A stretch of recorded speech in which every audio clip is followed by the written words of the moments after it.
চলো এই অঙ্কটা আমরা সমাধান করব। দেখো এই অঙ্কটা এরকম ধরনের অঙ্ক NMMSE পরীক্ষার ক্ষেত্রে সবসময় আসে। ঠিক আছে, আজকে এই অঙ্কটা সমাধান করে দেখাবো কিভাবে এই জিজ্ঞাসা চিহ্ন স্থানে অঙ্কটা বসবে। এখানে দেখো, এখানে যে পরকে পর তিনটে ত্রিভুজ দেওয়া রয়েছে, তিনটে ত্রিভুজের সংখ্যাগুলো দেওয়া রয়েছে এবং মাঝেও একটা করে সংখ্যা রয়েছে দুটো ত্রিভুজে, কিন্তু তৃতীয় যে ত্রিভুজটা রয়েছে সেই ত্রিভুজে কোনো সংখ্যা নেই।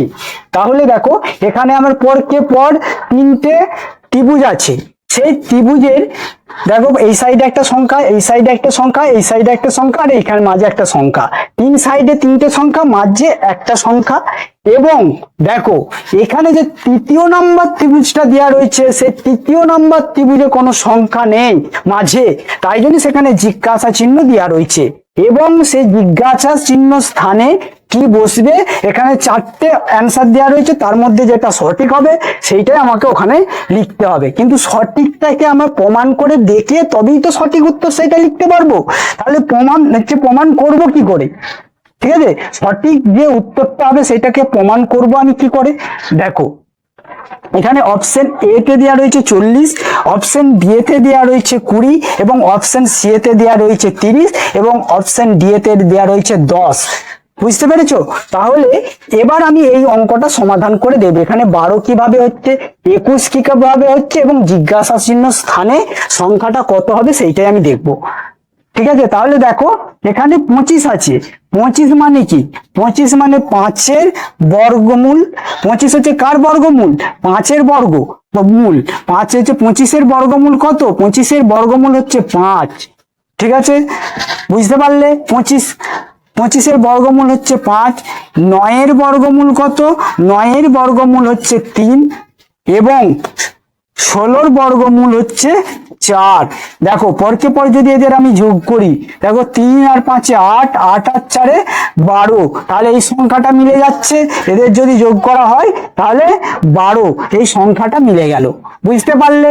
তাহলে 25-এর বর্গমূল করলে হচ্ছে 5, 25-এর বর্গমূল করলে হচ্ছে 5, 9-এর বর্গমূল করলে 3, 16-র বর্গমূল করলে হচ্ছে 4।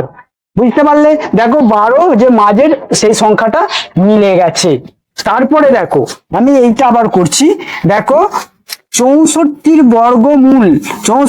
বর্গমূল কত? 8। তাহলে 36-এর বর্গমূল কত হচ্ছে? 36-এর বর্গমূল হচ্ছে 6। ঠিক আছে, 49-এর বর্গমূল হচ্ছে 7। এদের যোগ করো। দেখো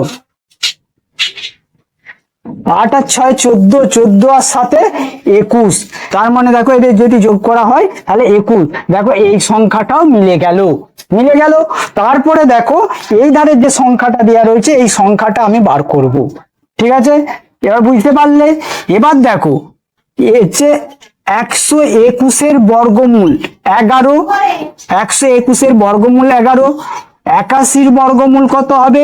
81-র বর্গমূল হবে 9 এবং 100-র বর্গমূল কত হবে? 100-র বর্গমূল হচ্ছে 10। তাহলে এদের যদি যোগ করা হয় তাহলে কত হবে? এদের দেখো এখানে হচ্ছে 11, এখানে 10, হচ্ছে 21, 21 আর 9-এ 30, তার মানে এখানে এদের যোগফল হচ্ছে 30। তার মানে এই জিজ্ঞাসা চিহ্ন স্থানে সংখ্যাটা হবে 30। এই জিজ্ঞাসা চিহ্ন স্থানে সংখ্যাটা 30। তার মানে এখানে সি এর উত্তরটা সঠিক। বুঝতে পারলে? এখানে সি এর উত্তরটা সঠিক। যদি এখানে কোনো রকম বুঝতে অসুবিধা হয় তাহলে আমাকে কমেন্ট করো। তোমাদের যে কমেন্ট করবে তার উত্তরের অ্যান্সার দেওয়ার জন্য আমি বসে আছি, সব সময়ই আমাকে সাহায্য পাবে। ঠিক আছে, যদি না বুঝতে পারো একবার ছেড়ে 10 বার। ঠিক আছে, আমার স্ক্রিনে নাম্বারে প্রত্যেকটা ভিডিওতে নাম্বার দেওয়া রয়েছে। ঠিক আছে, যদি অসুবিধা হয় ওখান থেকে ফোন করতে পারো। দেখো বুঝতে পারলে তো? এখানে বুঝতে পারলে মানে কিভাবে বার করলো? আমি যদি 25-এর বর্গমূল করি তাহলে বর্গমূল মানে কি? 25-এর বর্গ তার স্কয়ার, মানে স্কয়ার মানে তার বর্গ মানে রুট, তার মানে 25-এর রুট মানে 5। তার মানে যে 25-এর 9-এর বর্গমূল করলে কত হচ্ছে? 3 আসছে। 16-র বর্গমূল করলে হচ্ছে 4। ঠিক আছে, 64-র বর্গমূল করলে 8। দেখো এদের যোগ করে ফেলছি, যোগ করে বেরোচ্ছে কত 12, তাহলে 64, 8-এর বর্গ হচ্ছে 64, ঠিক আছে। তার মানে 36-এর বর্গ হচ্ছে 6, তার মানে হচ্ছে 6, 8, 6 আর 7, 49, 49 7-এর হচ্ছে 7-এর, তার মানে 7-এর হচ্ছে 49-এর বর্গমূল হচ্ছে 7, 36-এর বর্গমূল হচ্ছে 6, এদের যোগ করে হচ্ছে 21, তার মাঝের সংখ্যাটা মিলে গেছে। তারপরে দেখো 30, বুঝতে পারলে?